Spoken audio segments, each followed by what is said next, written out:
Hello students, आज का lecture है हमारा definition of system and its parts. System क्या है वो आज हम स्टडी करेंगे। System is a integrated set of business procedure used with one business unit to working together for some purpose. Like यहाँ पे क्या होने वाला है कि कंपोनेंट में वर्क होगा। सिस्टम ने इनपुट, प्रोसेस और आउटपुट में किस तरह सिस्टम वर्क करता है वो हिसाब से यहाँ पे हम ड्रॉ देखेंगे। सॉफ्टवेयर किस तरह रिक्वायरमेंट एनालिसिस होती है कस्टमर की, उसी हिसाब से यहाँ पे सिस्टम को देखना है कि सिस्टम किस तरह वर्कआउट करता है। तो first of all the system take input from outside. यहाँ पे पहले आपको क्या करना है, इनपुट करना है। इनपुट मीन्स कि आप कोई सॉफ्टवेयर क्रिएट कर रहे हो या फिर कोई सॉफ्टवेयर आप बना रहे हो, उसको आपको पहले क्या करना पड़ेगा, इनपुट। कि आप सॉफ्टवेयर में जो वर्क करने जा रहे हो उसको आपको इनपुट करना है पहले। ठीक है, तो पहले इनपुट करना है, फिर वो जो इनपुट आप कर रहे हो वो सीपीयू या प्रोसेसर, यहाँ पे क्या होगा, प्रोसेस होगा सीपीयू में। प्रोसेस के हिसाब से जो आपने इनपुट की है वो हिसाब से आपको यहाँ पे आउटपुट मिलेगा। तो यहाँ पे एलिमेंट्स सिस्टम के कितने हैं, इनपुट, प्रोसेसर, आउटपुट, और लास्ट में जो आएगा वो फीडबैक। तो यहाँ पे आपको याद रखना है उसकी definition. System is the interrelated set of business procedure used to with one business unit working together for some purpose. साथ में वर्क करने से जो पर्पस हमें यहाँ पे एडवांटेजेस मिलेगा वो हिसाब से आपको यहाँ पे डेफिनेशन लिखनी है। तो यहाँ पे इनपुट, प्रोसेसर, आउटपुट। ठीक है, तो यहाँ पे देखो एलिमेंट्स ऑफ सिस्टम। लाइक यहाँ पे आपको एमसीक्यू में कोई क्वेश्चन आएगा कि सिस्टम एलिमेंट्स क्या है, तो आपको याद रखना है कि एलिमेंट सिस्टम में कितनी चीज़ आएगी, इनपुट, प्रोसेसर, आउटपुट, कंट्रोल और फीडबैक। देखो यहाँ पे ड्रॉ लिया हुआ है। इनपुट मीन्स लाइक एग्जाम्पल दो, यहाँ पे लाइक कीबोर्ड में आप कुछ इनपुट कर रहे हो। प्रोसेसर, सीपीयू में कुछ प्रोसेस हो रही है और आपने जो इनपुट की है कीबोर्ड में वही हिसाब से आपको आउटपुट मिल रहा है, उसको मिलता है आउटपुट। ठीक है, अब आउटपुट के हिसाब से फीडबैक आप दोगे। लाइक पॉजिटिव भी हो सकता है या फिर नेगेटिव भी हो सकता है, बिकॉज जो आपका आउटपुट प्रॉपरली आ रहा है इनपुट के हिसाब से तो आप फीडबैक पॉजिटिव दे सकते हो। आपका आउटपुट गलत आ रहा है तो आप फीडबैक क्या दोगे, नेगेटिव। तो उसको बोलते हैं हम बाउंड्री एंड इंटरफेस। ठीक है, ये पूरा का पूरा स्ट्रक्चर जो है उसको बोलते हैं एनवायरमेंट। तो एलिमेंट्स ऑफ सिस्टम, एग्जाम में कोई क्वेश्चन आए एलिमेंट ऑफ सिस्टम, तो आपको ये चीज़ आपको ड्रॉ याद रखनी है कि किस हिसाब से वो यहाँ पे सिस्टम वर्कआउट करता है। ठीक है, अब यहाँ पे सम कंपोनेंट्स है, इंटरनेट कंपोनेंट, बाउंड्रीज, ये सब चीज़ है जो उसका मीनिंग क्या है वो आपको मैं दिखा दूँ। First of all components. Components क्या है, तो वो सिस्टम के अंदर दूसरा सिस्टम, इसको हम बोलते हैं कंपोनेंट। ठीक है, इसमें क्या होता है, aggressive parts that to make the system also called sub system. यहाँ पे एक सिस्टम है, उसके अंदर दूसरा कोई सिस्टम है, ये जो येलो वाली जो लाइन है वो। ठीक है, इसको बोलते हैं हम कंपोनेंट्स। तो ये इनपुट, प्रोसेसर, आउटपुट, ये सब यहाँ पे क्या बोलते हैं, उसको कंपोनेंट्स बोलते हैं। System into another system it's called sub system. ठीक है, सेकेंड है inter related components. Dependence of one part of the system more other system. एक से ज़्यादा सिस्टम यहाँ पे डिपेंडेंस होते हैं, एक के ऊपर एक जो पार्ट्स डिपेंड है उसको बोलते हैं इंटर रिलेटेड कंपोनेंट्स। यहाँ पे जो फर्स्ट जो है पार्ट्स, बाउंड्री है, इंटरफेस, उसके अंदर जो दूसरा पार्ट्स है उसको बोलते हैं इंटर रिलेटेड कंपोनेंट्स। ठीक है, third one is boundary. Boundary means क्या, कि जो आपका आउटपुट है, जो आपका आउटपुट के हिसाब से जो इंटरफेस आपको दे रहा है उसको बोलते हैं बाउंड्री एंड इंटरफेस। जो आपने इनपुट की है वो हिसाब से यहाँ पे आपको आउटपुट मिल रहा है। The line that mark the inside outside of the system, the set of the system from the environment. यहाँ पे जो आप लाइन यहाँ पे ड्रॉ हुई है इनसाइड और आउटसाइड, जो बाहर है वो आउटसाइड, वो जो अंदर है वो इनसाइड, उसको क्या बोलते हैं, बाउंड्री के, वही हिसाब से उसको वर्क करना है। ठीक है, fourth one is purpose. Purpose क्या है कि overall goal of function of the system. आपका गोल क्या है, आप कोई भी सिस्टम यहाँ पे इनपुट कर रहे हो, प्रोसेस कर रहे हो, तो उसका कोई कुछ ना कुछ तो गोल होगा कि आपको क्या उसके हिसाब से आपको आउटपुट मिलना चाहिए। तो आपको जो यहाँ पे गोल आप डिफाइन कर रहे हो सिस्टम में उसको बोलते हैं पर्पस। ठीक है, fifth is environment. Everything external system that interact with the system. यहाँ पे एवरीथिंग एक्सटर्नल सिस्टम है जो इंटरेक्ट हो रही है सिस्टम के साथ। कंट्रोल, फीडबैक, जो यहाँ पे येलो लाइन है, यहाँ पे येलो ड्रॉ है, उसके साथ इंटरेक्ट हो रहा है, वो सब यहाँ पे क्या बोलते हैं, उसको एनवायरमेंट। ठीक है, ये देखो लाइन जो पूरी है वो बाउंड्री इंटरफेस एनवायरमेंट की लाइन जो पूरी है उसको बोलते हैं हम एनवायरमेंट। फिर इंटरफेस क्या है, point to contact word system means the environment sub system with the each other. यहाँ पे क्या है, पॉइंट सिस्टम के हिसाब से यहाँ पे जो पॉइंट टू पॉइंट जो वर्कआउट हो रहा है उसको बोलते हैं हम interfaces. Constraint limit of what system can ऑक्यूपलाइज, यहाँ पे लिमिटेशन है सिस्टम की कि जो हिसाब से यहाँ पे सिस्टम की लिमिटेशन से वही हिसाब से सिस्टम को वर्क करना है।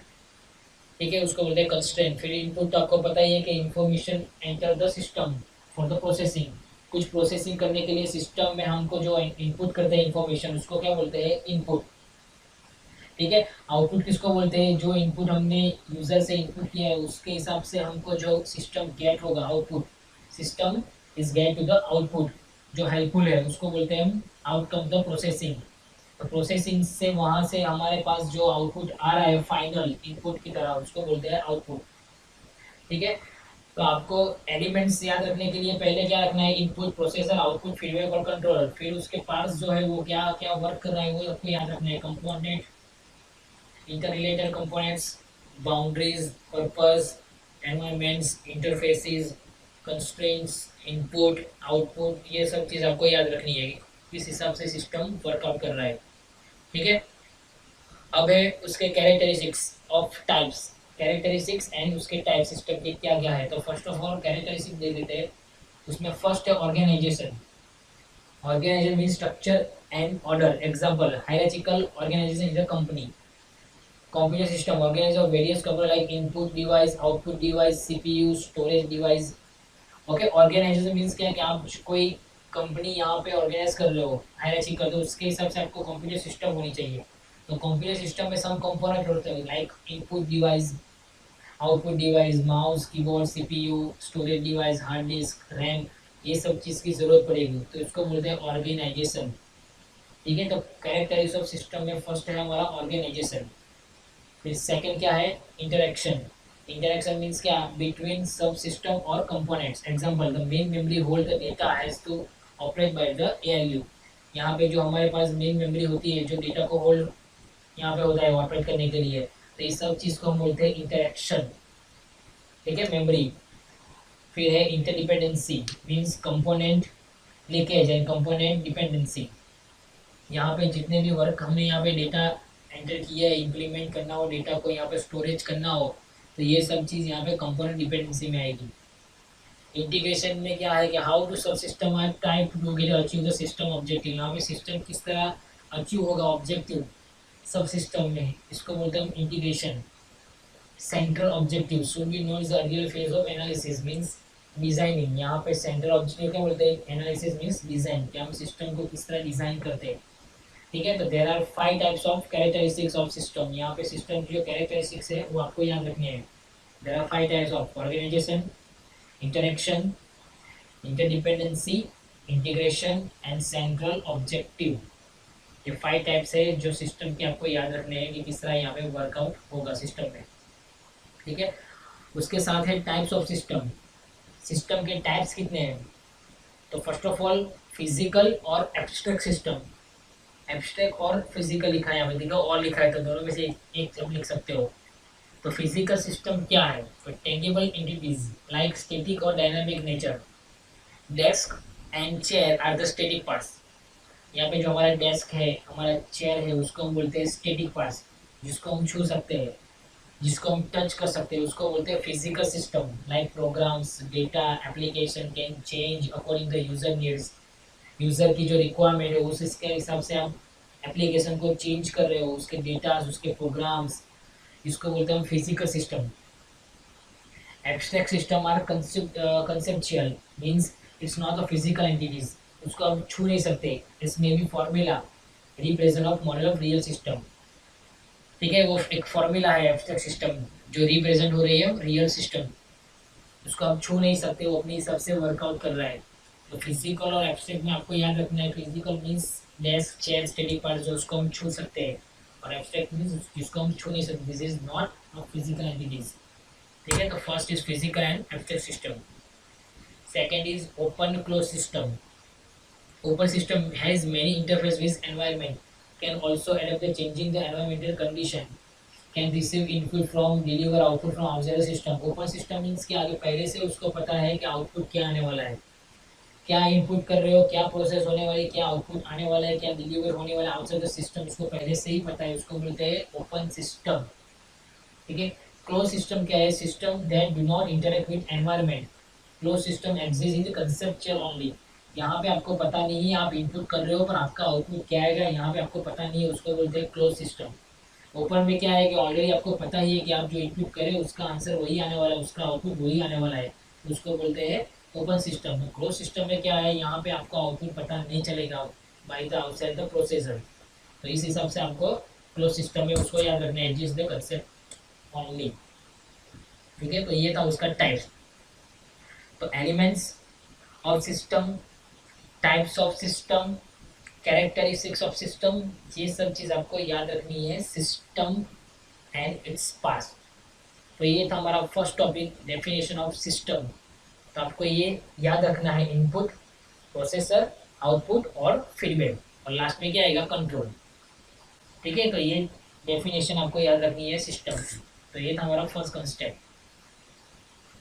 अब आ रहा है second question, system development life cycle, SDLC, software development life cycle.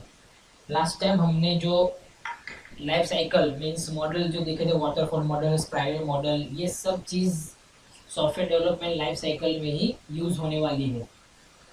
तो आपको कोई क्वेश्चन आएगा कि व्हाट इज SDLC, तो आपको पता होना चाहिए कि सॉफ्टवेयर डेवलपमेंट लाइफ साइकिल क्या है।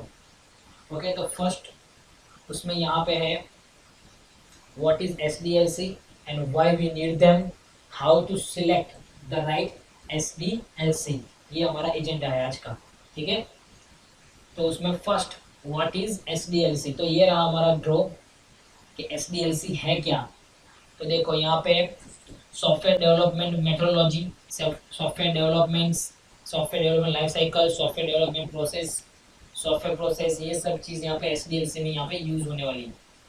यहाँ पे उसका डिस्क्रिप्शन है, a framework that describe the activities perform और it each stage a software development projects. यहाँ पे सारी की सारी एक्टिविटीज यहाँ पे परफॉर्म होगी, वो हिसाब से यहाँ पे फ्रेमवर्क यूज होने वाला है। SDLC is splitting the software development work into distinct phases, contain the activities with the intent of better planning and management। यहाँ पे कैसे सॉफ्टवेयर को बेटर प्लान और मैनेजमेंट कर सकते हैं वो चीज़ यहाँ पे हम देखने वाले हैं। SDLC aim to produce a high quality software that meets execute customer expectation, reach completion within time and cost estimate। यहाँ पे कस्टमर की एक्सपेक्टेशन क्या है, उसका कॉस्ट, टाइमिंग्स किस हिसाब से एस्टिमेट कर लो, हर चीज़ यहाँ पे SDLC में हम यूज़ करने वाले हैं। ठीक है। तो हम देख लेते हैं यहाँ पे what is SDLC process models. SDLC models have been created by the software development expert, universities and standard organizations to solve the some repeated issues to enhance the other models। जो मॉडल में issues थे, ठीक है, वो यहाँ पे organise expert जो थे यूनिवर्सिटी के, वो यहाँ पे क्रिएट कर रहे हैं सॉफ्टवेयर डेवलपमेंट मॉडल को। किस तरह, each process model follow the series step unique its type in order the success the process to software development. यहाँ पे स्टेप बाय स्टेप यहाँ पे टाइप्स को हम यूनिकली फॉलो करेंगे, वो हिसाब से यहाँ पे सॉफ्टवेयर किस तरह डेवलप होगा वो यहाँ पे हम देखेंगे। By using the process model, यहाँ पे प्रोसेस मॉडल को क्यों यूज़ करना है, बिकॉज फर्स्ट प्रोजेक्ट प्लानिंग, यहाँ पे आप प्रोजेक्ट प्लानिंग कर रहे हो, बिकॉज आपका जो प्रोजेक्ट है उसको पहले आप यूज़ कर रहे हो, तो उसको पहले प्लानिंग करो किस तरह इस सॉफ्टवेयर को आपको क्रिएट करना है, कस्टमर की क्या रिक्वायरमेंट हो, इस सब से आपको पहले प्लानिंग करना है। व्हाट शुड बी और शुड नॉट बी बिल्ड, क्या उसमें बिल्ड करने है, क्या बिल्ड नहीं करना है, वो चीज़ आपको यहाँ पे सेकंड में यूज़ करनी है। Define the terminologies, activities and deliverable, यहाँ पे एक्टिविटीज़ आपको टर्मिनेट करनी है कि किस तरह यहाँ पे डिलीवर होगा। प्रॉपर डॉक्यूमेंटेशन आपको क्रिएट करना है। फिर यहाँ पे अलाइन प्रोजेक्ट, प्रोसेस, विजिबिलिटी और स्टेक होल्डर, जो लास्ट टाइम हमने अलाइन मॉडल देखा था वो हिसाब से। तो ये 5 टाइप्स है जो प्रोसेस मॉडल में हम यूज़ करने वाले हैं, वो हिसाब से आपको सॉफ्टवेयर क्रिएट करना है। तो किस तरह आप चॉइस करोगे, the right choice, we need to choice the right SDLC based on the project context. Improve customer alignment and relation, customer के साथ आपको अलाइनमेंट इंप्रूव करना है, रिलेशन इंप्रूव करना है, फर्स्ट हमारा स्टेप ये है। Second step development speed, time to market, market के हिसाब से आपको डेवलपमेंट रखना है कि किस हिसाब से आप स्पीड दे रहे हो, तो मार्केट के हिसाब से आपको टाइम मैनेजमेंट करना है। इंक्रीज द प्रोजेक्ट सक्सेस, किस तरह आपका प्रोजेक्ट सक्सेस रेशियो इंक्रीज होगा, वो आपका थर्ड स्टेप है कि प्रोजेक्ट को कैसे आपको सक्सेसली इंक्रीज करना है। फोर्थ, इम्प्रूव सॉफ्टवेयर क्वालिटीज, आपको सॉफ्टवेयर की क्वालिटी इंप्रूव करनी है। फिफ्थ, एलिमिनेट मैनेजमेंट ओवरहेड के मैनेजमेंट किस तरह आपका ओवरहेड हो रहा है उसको एलिमिनेट करो। And six, decrease the implementation risk, यहाँ पे जितने भी रिस्क है उसको डिक्रीज करना है आपको। तो ये 6 टाइप से आपको एसडीएलसी में जो राइट चॉइस के लिए आपको प्रोजेक्ट कंटेस्ट आपको ये इसके हिसाब से आपको एसडीएलसी प्रोजेक्ट बनाना है 6 टाइप्स में। ठीक है, अब यहाँ पे है देखो कि किस तरह कस्टमर की रिक्वायरमेंट रहती है और किस तरह हम उसको वर्क करते हैं। ठीक है, तो देखो फर्स्ट जो हमारा यहाँ पे पीक है, how to customer explain. Customer explain कैसे करता है वो हिसाब से हमारा फर्स्ट पीक देखो कि कस्टमर एक्सप्लेन करता है कि मुझे इस तरह बनाना है, परफेक्टली मुझे इस तरह हमारा चाहिए। तो अब देखो कस्टमर की एक्सप्लेनेशन देखो और उसका प्रोजेक्ट अंडरस्टूड देखो। How the project leader understood, project जो लीडर है वो किस तरह अंडरस्टूड हो रहा है, चाहिए क्या कस्टमर को और प्रोजेक्ट लीडर को अंडरस्टूड क्या हो रहा है। फिर हाउ द एनालिसिस डिजाइन, उसकी डिजाइन क्या हो रही है देखो। फिर how the developer integrate, developer को कुछ समझ में नहीं आ रहा है क्या करना है। Second third build. फिर how the project was documented, documentation क्या है, उसके पास कुछ डॉक्यूमेंटेशन है। How the business concern describe, business वाले जो उसको डिस्क्राइब करते हैं वो किस तरह डिस्क्राइब करते हैं। How the customer was build, customer को कितना बिल्ड चाहिए। हाउ इट्स वाज सपोर्टेड, उसमें कितना सपोर्टेड है। What the customer really need, और फाइनली उसको क्या चाहिए। तो ये फोटो के हिसाब से आपको पता हो जाना चाहिए कि कस्टमर की रिक्वायरमेंट क्या है, कस्टमर एक्सप्लेन क्या करता है, उसको चाहिए क्या। तो ये एस डी एल सी हिसाब के आपको ये सब कुछ क्रिएट करना है कि कस्टमर को क्या रिक्वायरमेंट है उस हिसाब से आपको प्रोजेक्ट क्रिएट करना है, सॉफ्टवेयर क्रिएट करना है। ठीक है, तो ये फोटोज से आपको पता चल जाएगा कि क्या चीज़ है यहाँ पे, कस्टमर क्या एक्सप्लेन करता है और लास्ट में कस्टमर रियली क्या उसको नीड है। ठीक है, how to select the right S D L C, right S D L C कैसे सिलेक्ट करेंगे। तो learn about the S D L C model, पहले उस मॉडल जितने भी एस डी एल सी है उसको पहले लर्न करो। लाइक कितने मॉडल है, वाटरफॉल मॉडल जो लास्ट हमने लेक्चर में देखा था, वो prototype model, trial model, align model, ये सब पहले लर्न करो। Assess the need of stakeholder and define the criteria, ये 3 स्टेप में आपको S D L C provide करना है। तो फर्स्ट ऑफ ऑल आपको मॉडल्स लर्न करने हैं, तो कितने मॉडल्स है, some common model available in S D L C like waterfall model, V shape model, prototype model, spiral model, interactive model, extended programming align development model. ठीक है, तो ये सब मॉडल आपको पहले लर्न करना है, उसके बाद ही आपको S D L C find करना है। ठीक है, तो इसमें से हम वाटरफॉल मॉडल और ये सब चीज़ हमने यहाँ पे आगे वाले लेक्चर में देख लिया था। ठीक है, तो ये सब चीज़ आपको पता होनी चाहिए। तो ये था हमारा कंसेप्ट आज का, सॉफ्टवेयर डेवलपमेंट लाइफ साइकिल। तो फर्स्ट जो क्वेश्चन था वो था सिस्टम कंसेप्ट में, उसमें एलिमेंट्स, कैरेक्टरिस्टिक्स और उसके टाइप्स। और सेकंड क्वेश्चन हमारा है सॉफ्टवेयर डेवलपमेंट लाइफ साइकिल। तो ये दो कंसेप्ट आपको याद रखने हैं। ओके।